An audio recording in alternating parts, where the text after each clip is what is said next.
Hi guys, meron ako ipapakita sa inyo yung paano kakatingin yung yero gamit ang portable drill po.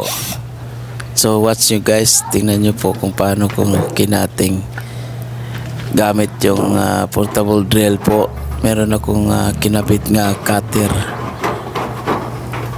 inasimbol ko lang po, binili ko lang po ito sa TikTok.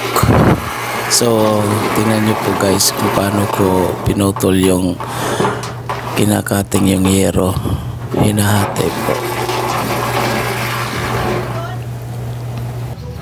Ha? Oh. Live na lang.